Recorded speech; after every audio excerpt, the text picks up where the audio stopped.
तो दोस्तों, आज की ये वीडियो बिहार स्पेशल से संबंधित है और अभी तक हमने मार्च 2023 तक का देख रखा, मतलब मई का देखा, अप्रैल का, फिर मार्च का देख रखा। ठीक है, आज ये फरवरी की वीडियो है और फरवरी महीने का करंट अफेयर देखेंगे, बिहार स्पेशल से संबंधित है।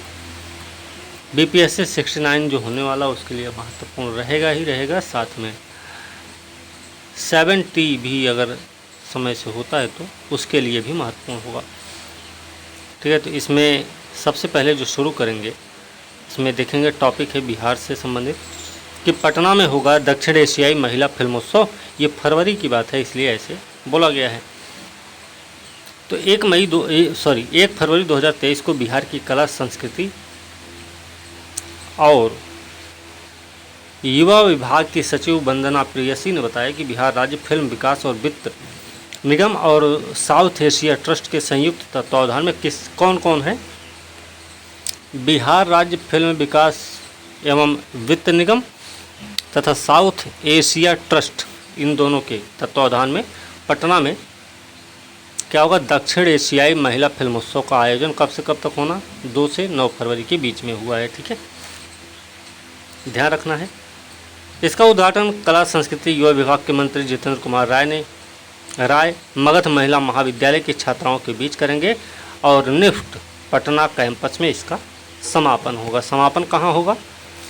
निफ्ट पटना कैंपस में समापन हुआ है और मगध महिला महाविद्यालय की छात्राओं के बीच में इसका उद्घाटन हुआ है। ठीक है, कला संस्कृति युवा विभाग की ओर से आयोजित की जा रही इस 7 दिवसीय है दक्षिण एशियाई फिल्मोत्सव में पटना के 4 शिक्षण संस्थानों में दक्षिण एशिया की फिल्में दिखाई जाएंगी। तो यहाँ फिल्मों के अलावा महिला सशक्तिकरण के विभिन्न मुद्दों पर भी चर्चा होगी। 4 संस्थान इसमें शामिल हैं। इन्होंने बताया कि इसमें कुल 6 फिल्में दिखाई जाएंगी। नेपाल, बांग्लादेश, श्रीलंका और भारत के फिल्मकार हैं। इसमें ये याद रखना है, ये फिल्में स्त्री विमर्श के अनुच्छेय पहलुओं पर फोकस करती हैं और दक्षिण एशिया में महिलाओं के प्रति विमर्श को प्रेरित करती हैं। फिल्मोत्सव के तहत 2 फरवरी को मगध महिला महाविद्यालय, 3 और 4 फरवरी को चाणक्य, ये आपको याद रखना है। तो एक तो मगध महिला महाविद्यालय है, दूसरा चाणक्य राष्ट्रीय विधि विश्वविद्यालय है, फिर चंद्रगुप्त प्रबंधन संस्थान है पटना में, फिर निफ्ट पटना में। 4 संस्थाओं में हुआ है। फिल्मोत्सव में फिल्में कौन सी प्रदर्शित हुई हैं?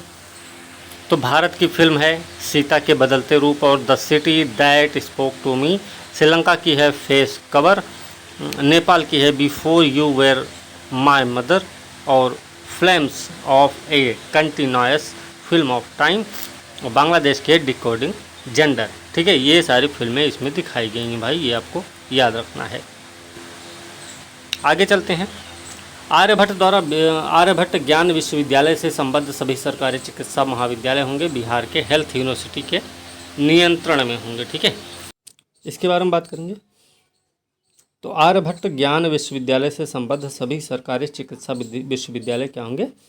बिहार हेल्थ यूनिवर्सिटी के नियंत्रण में होंगे। बिहार के स्वास्थ्य सचिव के सेंथिल कुमार की अध्यक्षता में आयोजित बैठक में बिहार स्वास्थ्य विज्ञान विश्वविद्यालय के कुल सचिव विमलेश कुमार झा ने बताया कि चिकित्सा विज्ञान क्षेत्र के सभी संस्थान कब से 1 अप्रैल 2023 से आर्यभट्ट ज्ञान विश्वविद्यालय से निकलकर पटना में नव स्थापित बिहार स्वास्थ्य विज्ञान विश्वविद्यालय के नियंत्रण में चले जाएंगे। कब से जाएंगे? 1 अप्रैल 2023 से। बिहार स्वास्थ्य विज्ञान विश्वविद्यालय कुल सचिव विमलेश कुमार झा ने बताया कि आर्यभट्ट ज्ञान विश्वविद्यालय से संबद्ध सभी सरकारी चिकित्सा महाविद्यालय, डेंटल कॉलेज, सरकारी नर्सिंग संस्थान, फार्मेसी संस्थान और पारा मेडिकल संस्थानों को बिहार स्वास्थ्य विज्ञान विश्वविद्यालय से संबद्ध किए जाएंगे। इस दिशा में तेज़ी से कार्रवाई भी की जा रही है। ठीक है, ये आपको ध्यान रखना है। इसमें ये भी बताया गया कि स्वास्थ्य विज्ञान विश्वविद्यालय अगस्त 2021 से ही गजट अधिसूचना के साथ प्रभावी हो गया था।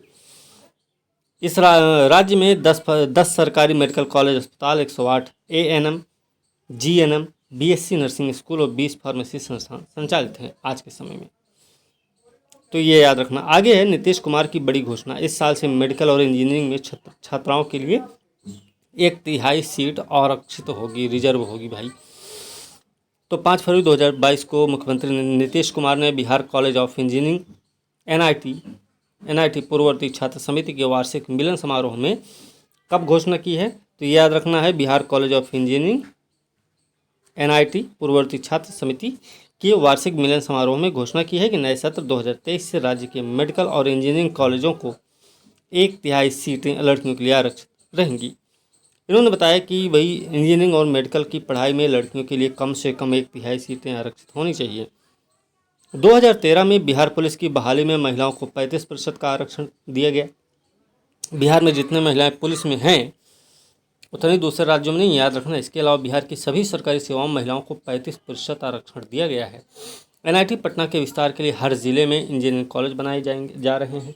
बिहटा का नाम याद रखना। बिहटा में 125 एकड़ ज़मीन दी गई है। निर्माणाधीन बिहटा कैंपस से सटे खाली पड़े 25 एकड़ का भूखंड और दिया जाएगा। उन्होंने मुख्यमंत्री ने बताया कि भाई 2004 में तत्कालीन अटल बिहारी वाजपेयी के नेतृत्व वाली केंद्रीय सरकार ने बिहार कॉलेज ऑफ इंजीनियरिंग को एनआईटी का दर्जा दिया और बिहार सरकार ने बिहार कॉलेज ऑफ इंजीनियरिंग का नामकरण BCE NIT करवाया था। ठीक है, याद रखना। राज्य के पहले वानिकी कॉलेज का उद्घाटन हो रहा है। कहाँ पे होगा? 7 फरवरी 2023 को हुआ है। याद रखना, देश का दूसरा है और बिहार का पहला है वानिकी कॉलेज मुंगेर में। ठीक है, ये वानिकी कॉलेज बिहार कृषि विश्वविद्यालय सबौर भागलपुर के अधीन है, ये भी याद रखना है। मुंगेर में गंगा पुल के पास 96 एकड़ भूमि में बन रहा है। कॉलेज निर्माण में 231.83 लाख करोड़ रुपए लागत आएगी। 25 दिसंबर 2019 को मुख्यमंत्री नीतीश कुमार ने इस वानिकी कॉलेज का शिलान्यास किया था, ये भी आपको याद रखना है। प्रोफेसर सुधा सिन्हा को मिला कबीर कोहिनूर सम्मान। मीडिया से जानकारी मिली है कि बिहार के पटना विश्वविद्यालय में मनोविज्ञान विभाग की शिक्षिका रही प्रोफेसर सुधा सिन्हा को अंबेडकर अंतर्राष्ट्रीय केंद्र नई दिल्ली में अखिल भारतीय कबीर मठ, परंपरागत कबीर सदगुरु, कबीर आश्रम और कबीर समाधि स्थल उत्तर प्रदेश की ओर से कबीर कोहिनूर सम्मान से सम्मानित किया गया है। ठीक है, ये सम्मान उन्हें उत्कृष्ट सामाजिक और साहित्य कार्यों में योगदान देने के लिए 5 फरवरी को दिया गया था। प्रोफेसर सुधा सिन्हा कवयित्री हैं, याद रखना। अपनी रचनाओं के माध्यम देश और समाज के मुद्दों को लगातार उठाती रही हैं। इससे पहले इन्हें देश रत्न सम्मान मिला है, दीनानाथ शरण सम्मान मिला है, अंतर्राष्ट्रीय महिला सम्मान मिला, महादेवी वर्मा सम्मान भी मिला है, अमृता प्रीतम सम्मान भी मिल चुका है इनको। ठीक है, तो भाई क्या क्या मिला है ये भी आपको पता होना चाहिए। देश के 112 आकांक्षी जिलों में टॉप 5 में बिहार के 2 जिले आए हैं। तो कौन कौन से 2 जिले हैं भाई? देखिए, पहली बात तो नीति आयोग ने जारी किया अल्प विकसित 112 आकांक्षी जिलों की रैंकिंग में champion of the change delta ranking जारी हुई है। कृषि जल संसाधन के क्षेत्र में देश के 5 सर्वश्रेष्ठ आकांक्षी जिलों में बिहार के 2 जिले, बांका पहले पर, कटिहार दूसरे पर है। याद रखना किस लिए है? तो कृषि और जल संसाधन के क्षेत्र में है। नीति आयोग द्वारा आकांक्षी जिलों के बीच प्रतिस्पर्धा करने के लिए जारी होता रिपोर्ट 2018 में प्रारंभ हुआ था। आकांक्षी जिला कार्यक्रम में बिहार के 13 जिले कटिहार, बेगूसराय, शेखपुरा, अररिया, खगड़िया, पूर्णिया, औरंगाबाद, बांका, गया, जमुई, मुजफ्फरपुर, सीतामढ़ी और नवादा इसमें शामिल थे। इस घोषणा से बिहार के इन 13 जिलों के प्रखंडों में विशेष सहायता मिलती है। इन जिलों में स्वास्थ्य, पोषण, शिक्षा, कृषि, जल संसाधन, वित्तीय स्थिति और आधारभूत संरचना जैसे प्रमुख क्षेत्रों को विकसित करने पर ध्यान दिया जाता है। शिक्षा क्षेत्र के लिए मुख्य रूप से स्कूल में पढ़ाई, लाइब्रेरी की सुविधा, स्कूलों में आधारभूत संरचना जिसमें टॉयलेट, पेयजल ये सब रहेगा। और केंद्र सरकार ने देश में 500 आकांक्षी प्रखंडों की घोषणा की, जिसमें 61 आकांक्षी प्रखंड बिहार के भी हैं। बिहार के कितने हैं? 61 हैं। केंद्र सरकार राज्य सरकार की मदद से विशेष कार्यक्रम चलाए गए। प्रखंडों का चयन केंद्र के आकांक्षी प्रखंड कार्यक्रम के तहत किया गया है, ये भी याद रखना। और विकास के कई पैमाने पर पिछड़े इन प्रखंडों को विकसित कर प्रखंडों की श्रेणी में लाने का प्रयास किया जाएगा। शुरुआती दौर में इन प्रखंडों में स्वास्थ्य, पोषण, शिक्षा, कृषि, जल संसाधन, वित्तीय समावेशन, कौशल विकास जैसे इंडिकेटर पर ध्यान दिया जाएगा। इन जिलों के लिए केंद्र से अतिरिक्त फंड का भी प्रबंधन किया जाएगा। प्रखंडों की रैंकिंग की जाएगी ताकि उन्हें आगे बढ़ने की प्रतिस्पर्धा भी हो सके। 13 आकांक्षी जिलों के भी प्रखंडों का चयन इसी कार्यक्रम के तहत हुआ है। जिलों में भागलपुर, कैमूर जिले के सर्वाधिक हैं। याद रखना कौन से जिले से कितने लिए गए हैं, तो कैमूर और भागलपुर से 5-5 है भाई, 5-5 करके 10 प्रखंड हैं। बेगूसराय से 4, मुंगेर से 4, जमुई के 4, औरंगाबाद गया के 4 हैं। वहीं भोजपुर और कटिहार बांका के 3 प्रखंड के नाम शामिल हैं। ये भी आपको पता होना चाहिए। न्यायमूर्ति विनोद चंद्रन होंगे पटना हाईकोर्ट के मुख्य न्यायाधीश। तो याद रखना है, केरल हाई कोर्ट के वरिष्ठ न्यायमूर्ति रह चुके हैं, ध्यान रखना है इसको। पटना हाई कोर्ट का मुख्य न्यायाधीश उनको बनाने की अनुशंसा दी गई है। सुप्रीम कोर्ट अपनी अनुशंसा केंद्र सरकार को भेजेगा और केंद्र सरकार और राष्ट्रपति की सहमति के बाद के विनोद चंद्रन को पटना हाईकोर्ट का मुख्य न्यायाधीश बनाए जाने की अधिसूचना भी जारी होगी। पटना हाईकोर्ट के मुख्य न्यायाधीश संजय करोल को सुप्रीम कोर्ट में न्यायाधीश के रूप में पदोन्नत किए जाने के बाद, ध्यान रखना, वो सुप्रीम कोर्ट गए हैं, इसलिए यहाँ पे के विनोद चंद्रन की नियुक्ति हो रही। ठीक है। पटना हाईकोर्ट के चीफ ऑफ जस्टिस का पद रिक्त था। वर्तमान में पटना हाईकोर्ट के वरिष्ठ न्यायाधीश चक्रधारी शरण सिंह का नाम जरूर याद रखना चाहिए, ये इम्पोर्टेंट हो सकता है। पटना हाईकोर्ट का कार्यकारी मुख्य न्यायाधीश इनको बनाया गया था। ठीक है। सुप्रीम कोर्ट कॉलेजियम ने इससे पहले न्यायमूर्ति के विनोद चंद्रन को गुवाहाटी हाईकोर्ट का मुख्य न्यायाधीश बनाने की सिफारिश की थी। कहाँ का? गुवाहाटी। लेकिन फिर कॉलेजियम ने अधिक रिक्तियों और मुख्य न्यायाधीशों के सुप्रीम कोर्ट में प्रमोशन को ध्यान में रखते हुए अपनी सिफारिश को वापस ले लिया। इसके बाद जस्टिस के विनोद चंद्रन को पटना हाईकोर्ट का मुख्य न्यायाधीश बनाया गया। के विनोद चंद्रन 24 अप्रैल 2025 कब 24 अप्रैल 2025 को रिटायर होने 13 दिसंबर 2022 को सुप्रीम कोर्ट की कॉलेजियम ने देश के विभिन्न कोर्ट से 3 चीफ जस्टिस और 2 जस्टिस के नाम की सिफारिश सुप्रीम कोर्ट के जज के लिए की थी। इसमें पटना हाईकोर्ट के चीफ जस्टिस संजय करोल और जस्टिस अहसानुद्दीन अमानुल्लाह का नाम भी शामिल था। ठीक है, बिहार से इन दोनों का नाम शामिल था पटना हाईकोर्ट से। आगे चलते हैं। बिहार में उत्कृष्ट खिलाड़ी सीधे बनेंगे ग्रेड 1 ऑफिसर। 9 फरवरी 2023 को बिहार के मुख्यमंत्री नीतीश कुमार ने पटना के पाटलिपुत्र स्पोर्ट्स कॉम्प्लेक्स में national inter district junior athletics meet का उद्घाटन किया है। तो ये कहाँ हुआ ये पता होना चाहिए। तो पाटलिपुत्र स्पोर्ट्स कॉम्प्लेक्स में हुआ है। क्या हुआ? National inter district junior athletics meet का उद्घाटन। उन्होंने राज्य के उत्कृष्ट खिलाड़ियों को सीधे ग्रेड 1 ऑफिसर बनाए जाने की घोषणा की है। खिलाड़ियों को अभी तक ग्रेड 3 में नौकरी दी जा रही थी, लेकिन बिहार सरकार राष्ट्रीय अंतर्राष्ट्रीय स्तर पर मेडल जीतने वाले राज्य के खिलाड़ियों को SDM डिप्टी SP समकक्ष पद पर सीधे नौकरी देगी। इससे राज्य में खेल के प्रति युवाओं का आकर्षण बढ़ेगा। राष्ट्रीय अंतर्राष्ट्रीय स्तर के खिलाड़ी उभरेंगे। अभी तक सरकार खेल कोटे से राज्य के 235 खिलाड़ियों को नौकरी दे चुकी है। खिलाड़ी और प्रशिक्षक के लिए हर वर्ष खेल सम्मान कार्यक्रम होता है, जिसमें अच्छे खिलाड़ी प्रशिक्षक सम्मानित होते हैं। अभी तक 226 को सम्मानित भी किया जा चुका है।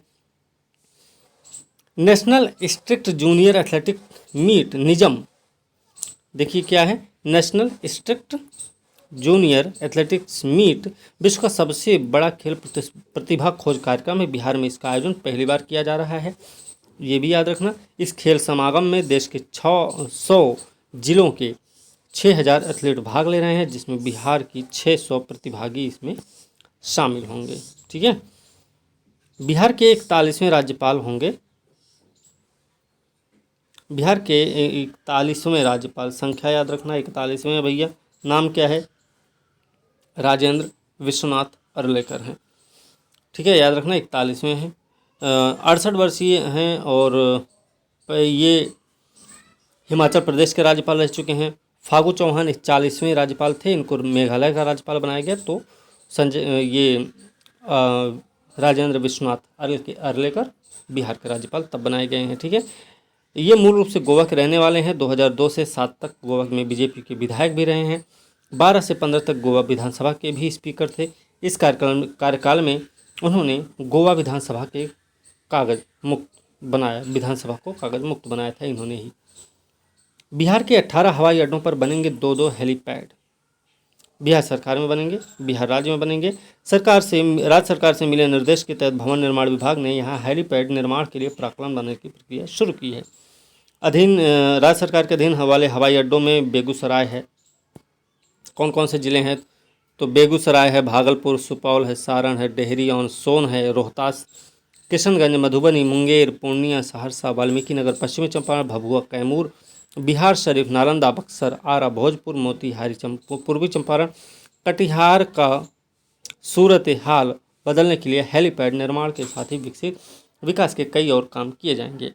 बिहार में 3 हवाई अड्डों से उड़ान संचालित होती है, याद रखना, पटना, गया और दरभंगा से अभी हो रही है, ठीक है। चलिए आगे चलते हैं। 25वें राष्ट्रीय लोकानुरंजन मेले की शुरुआत हुई। लोकानुरंजन मेले की शुरुआत हुई, वो भी 25वां है। राजस्थान के मुख्यमंत्री अशोक गहलोत ने शेरे राजस्थान जय नारायण व्यास की जयंती, याद रखना, शेरे राजस्थान जय नारायण व्यास की जयंती पर प्रदेश के जोधपुर जिले के अशोक उद्यान में राजस्थान संगीत नाटक अकादमी द्वारा 25वें लोकानुरंजन मेले का उद्घाटन किया है। तो बिहार स्पेशल में क्यों है, तो इसका कुछ महत्व होगा। मुख्यमंत्री अशोक गहलोत ने राज्य के मशहूर कलाविदों, लोक कलाकारों, साहित्यिक विभूतियों का जिक्र करते हुए सांस्कृतिक परंपराओं के संरक्षण में उनकी अतुलनीय भूमिका की सराहना की। बताया कि राज्य सरकार लोक कलाकारों के कल्याण के लिए कार्य कर रहे हैं। इसी दिशा में कलाकारों के लिए 100 करोड़ की धनराशि का प्रावधान भी किया गया है और इन कलाकारों को 100 दिन का कार्य उपलब्ध करवाकर मानदेय दिया जाएगा। मुख्यमंत्री ने मशहूर कलाकारों, कला जगत के उत्थान के लिए समर्पित विभूतियों का स्मरण करते हुए बताया कि सरकार द्वारा इनके नाम से घोषित पुरस्कारों के लिए जोधपुर में फेस्टिवल आयोजित कर साहित्य पुरस्कार दिया जाएगा। मुख्यमंत्री के कार्यक्रम में अकादमी की त्रैमासिक पत्रिका रंग योग के 29वें अंक का विमोचन भी किया गया है, ठीक है, ये भी आपको याद रखना है। आगे है पटना का मरीन ड्राइव विकसित होगा भैया। 19 फरवरी 2023 को बिहार के डिप्टी सीएम तेजस्वी यादव ने पटना में हुई समीक्षा बैठक में बताया कि राज्य सरकार पटना में गंगा किनारे बने मरीन ड्राइव को अंतर्राष्ट्रीय स्तर पर विकसित करेगी, ठीक है। ये आपको इतना ही याद रखना, हमारे ख्याल से बहुत ज़्यादा याद रखने की जरूरत नहीं इसमें। River front stadium, mall, cultural recreational centre, museum, parking, park, water sports activity, cycling track निर्माण हो जाएगा इसमें, ठीक है। यही सारी चीज़ें, 2 बड़े स्टेडियम भी बनाए जाएंगे, ये ध्यान रखना। क्रिकेट फुटबॉल का हो सकता है, एक क्रिकेट का एक फुटबॉल का, ठीक है, ये भी आपको ध्यान रखना है। और इसमें एक चीज़ और याद रख सकते हैं कि रिवर फ्रंट डेवलपमेंट परियोजना के तहत शहर में 20 घाटों के निर्माण की भी योजना है, 16 को पूरा किया गया, ये भी आपको ध्यान रखना चाहिए। दीघा से दीदारगंज तक बन रहे गंगा पथ की कुल लंबाई होगी 5 किलोमीटर। दीघा से दीदारगंज, याद रखना, पहला चरण दीघा से PMCH पूरा हो चुका है, 7.4 किलोमीटर लंबा है, जिसमें 6.5 किलोमीटर सड़क का निर्माण बांध बनाकर किया गया है। 2011 में गंगा पथ बनाने का सरकार ने प्रस्ताव पास किया था, जिसके बाद मुख्यमंत्री नीतीश कुमार ने 2013 में इसका शिलान्यास भी किया था, ठीक है। आगे देखेंगे मोहम्मद शम्स का चयन हुआ पैरा स्विमिंग चैंपियनशिप के लिए।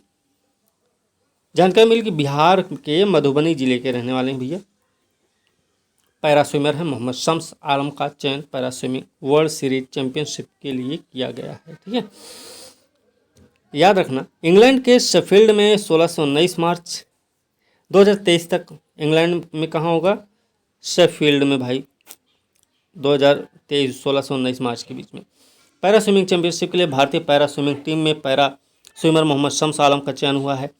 ये आपको ध्यान रखना है। 11 से 13 नवंबर 2022 को गुवाहाटी के डॉक्टर जाकिर हुसैन जलीय परिसर में आयोजित राष्ट्रीय पैरा स्विमिंग चैंपियनशिप में मोहम्मद शम्स आलम 2 स्वर्ण पदक 1 कांस्य पदक जीत चुके हैं, ये आपको पूरी तरह से याद रखना है। जून 2022 में पैरा स्विमिंग चैंपियनशिप में 4 मिनट 39.71 सेकंड में 200 मीटर की दौड़ पूरी कर नया रिकॉर्ड भी बना दिया और ये 6ठे स्थान पर हो गए हैं, ठीक है। इन्हें 2021 में national best sports person of the award भी मिल चुका है। RDP अवार्ड से सम्मानित होंगे प्रदीप जैन। RDP अवार्ड क्या भाई, देखिए, पटना के प्रदीप जैन को विशिष्ट डाक टिकट संग्रहकर्ता अवार्ड RDP से सम्मानित किया जाएगा। किसको किया जाएगा, प्रदीप जैन को। डाक टिकट संग्रहकर्ता की दुनिया की सबसे प्रतिष्ठित संस्था लंदन की रॉयल सोसाइटी ने इसकी घोषणा की है, याद रखना। प्रदीप जैन को RDP अवार्ड 26 मई को जर्मनी के कहाँ दिया जाएगा, एसेन शहर में आयोजित होगा भाई कार्यक्रम में, वहीं पे दिया जाएगा। आज़ादी के बाद भारत से सिर्फ 3 लोगों को ये पुरस्कार मिल चुका है, याद रखना। तो उनमें 3 लोग कौन कौन से, एक तो प्रदीप जैन हो गए, दूसरे हैं 83 में DN जटिया को मिला है, 93 में मिला है ब्रिगेडर DM वर्क को मिला है, जबकि 30 साल बाद ये पुरस्कार प्रदीप जैन को दिया जाएगा, ठीक है। रॉयल फिलाटेलिक सोसाइटी की स्थापना 1921 में किंग जॉर्ज पंचम ने की थी। इस संस्था में 2360 सदस्य हैं। अभी तक इस संस्था से सिर्फ 400 लोगों को RDP अवार्ड मिला है। अब बिहार में होगी फिल्म एक्टिंग की पढ़ाई। एक्टिंग से लेकर प्रोडक्शन तक की पढ़ाई शुरू होने जा रही है बिहार में भाई, ध्यान रखना। इसके लिए भारत के सर्वश्रेष्ठ फिल्म एक्टिंग स्कूल से करार किया जाएगा। अब बिहार में होगा तो कहाँ पे होगा? पुणे के film and television institute of India, याद रखना इसे। इंडिया बिहार के युवाओं को acting, direction, script writing, editing, sound recording, sound design, art direction, production design, acting, dancing के साथ साथ फिल्म से जुड़े अन्य ट्रेनिंग का कोर्स चलाया जाएगा। इसके लिए आर्यभट्ट यूनिवर्सिटी, बिहार फिल्म विकास निगम, पुणे FTII क्या है? यह film and television institute of India, ठीक है, के बीच अप्रैल माह में समझौता होने की उम्मीद। कला संस्कृति विभाग के अधिकारी के अनुसार बिहार में फिल्म मेकिंग के कई कोर्स शुरू होंगे, जहां एक कोर्स में करीब 40 सीट हो सकती है, लेकिन अभी सीटों की संख्या तय नहीं की गई है। फिलहाल हमें यही इतना ध्यान रखना कौन कौन मिलकर ये काम कर रहा है, ठीक है। और इसमें और कुछ नहीं देखना, ठीक है। आगे देखते हैं। इसमें एक चीज़ और देख सकते हैं, इसमें प्रकाश झा, शत्रुघ्न सिन्हा, पंकज त्रिपाठी, मनोज वाजपेयी, नीतू चंद्रा, ये सब लिस्ट तैयार हो रही है। और बिहार सरकार बहुत जल्द अपनी फिल्म पॉलिसी लॉन्च करने वाली है। भागलपुर के 5 कृषक उत्पादक संगठन को मिला एक्सपोर्ट लाइसेंस मिला है। भागलपुर के 5 कृषक उत्पादक संगठन को मिला है एक्सपोर्ट लाइसेंस, ठीक है। 26 फरवरी 2023 को आत्मा क्या है भाई? एग्रीकल्चर टेक्नोलॉजी मैनेजमेंट एजेंसी है आत्मा, ध्यान रखना, के उप परियोजना निदेशक हैं प्रभात कुमार सिंह ने बताया केंद्र सरकार की ओर से भागलपुर के 5 कृषक उत्पादक संगठन को एक्सपोर्ट लाइसेंस मिल गया है। आत्मा के उप परियोजना निदेशक इन्होंने बताया कि पहली बार यहाँ के किसान उत्पादक संगठन को यह लाइसेंस मिला है। इससे एक और जहाँ यहाँ के प्रोडक्ट को सीधे निर्यात किया जा सकेगा, वहीं अब उनको ग्लोबल मार्केट भी मिलेगा। इससे किसानों की आर्थिक स्थिति सुधरेगी। प्रभात कुमार सिंह ने बताया कि इससे पहले एपीडा के माध्यम से देश के विभिन्न हिस्सों के एक्सपोर्ट का सहारा लेना पड़ता था, ठीक है। फिलहाल भागलपुर का कतरनी चावल, चूड़ा, जर्दालू आम को GI टैग मिला हुआ है। और कतरनी चावल, चूड़ा, जर्दालू आम भागलपुर की पहचान, इसकी डिमांड देश और विदेश में काफ़ी है। किसानों के बीच इसके उत्पादन को बढ़ावा मिल रहा, केवल मार्केट की ज़रूरत थी, जो कि एक्सपोर्ट लाइसेंस प्राप्त होने के बाद मिलने लगेगा। इसके अलावा भागलपुर में क्या है? स्ट्रॉबेरी है, मशरूम है, ड्रैगन फ्रूट है, सेब है, जुकनी है, विदेशी पपीता है, इन सब की भी खेती बढ़ने लगी है। ग्लोबल मार्केट मिलने पर यहाँ के उत्पादों का निर्यात होगा, जो किसानों को मुँह मांगा लाभ भी मिलेगा। किसको किसको लाइसेंस मिला है? Transparent agro farmer producer company limited Goradih, agro point agro farmer producer company limited Pirpainti, ब्रसनिक agro farmer producer company limited Bihpur, Andhra Pradesh Utthan agro farmer producer company limited, Saras Vasudha agro farmer producer company limited Gopalpur. इन सबको मिला हुआ यह नाम याद रखना है। आत्मा योजना की बात करें तो इसका पूरा नाम है एग्रीकल्चर टेक्नोलॉजी मैनेजमेंट एजेंसी।